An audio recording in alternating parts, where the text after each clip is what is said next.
So one question I'm often asked when I'm preparing students for the IELTS exam is, how can I sound more like a native speaker? Or do I need to sound like a native speaker to pass this exam? So it's a question I don't really like answering, to be honest, and it's one that's quite complicated. So I wanted to make this video so I can talk about it and go through some of the issues around that with you. And I don't know if it's going to be the answer people are always looking for, but I think it's the truest answer I can give. The first thing to say about this is that for the IELTS exam, you don't need to sound like a native speaker.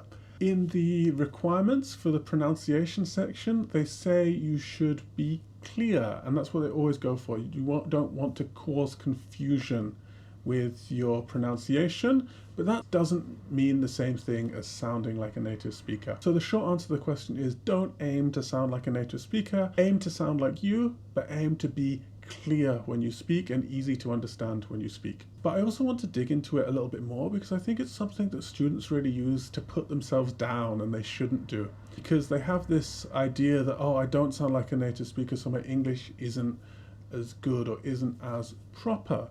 And I really just don't like to hear students talk like this, because I think everyone should be confident with their language abilities. And I have really amazing students who still think, oh, my English is so bad. They're such wonderful English language users. And I think a lot of this insecurity is based around something that's just not true as well. So a native speaker is someone who's grown up speaking a language from a very young age, but actually people grow up speaking English in lots and lots of different countries. You might think of the USA and the UK as the most famous English-speaking countries, but Canada, South Africa, New Zealand, Australia are also countries where the majority of people grow up speaking English as their first language. And actually there's also countries people don't think of where lots and lots of people grow up speaking English, places like Singapore or Jamaica. And so if you think of how people from these countries sound, they often sound really, really different from one another. And even within a country, there can be a huge amount of variation. So students will come to me and they'll say, oh, Tim, I want to sound like a British person.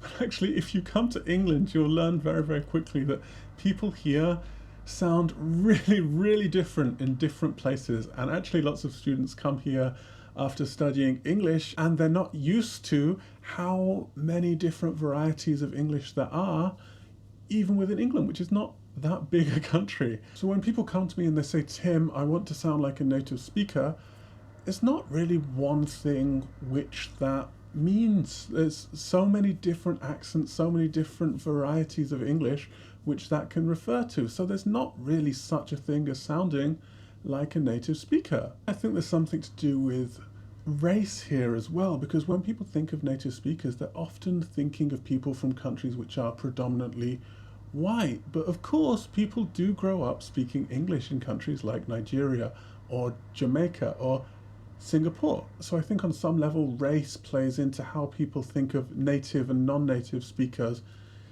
in general. So this is why I don't feel bad at the student, but I feel bad when students tell me, oh, I want to sound like a native speaker, because I think they should just try and sound like themselves, but just try and be really, really clear.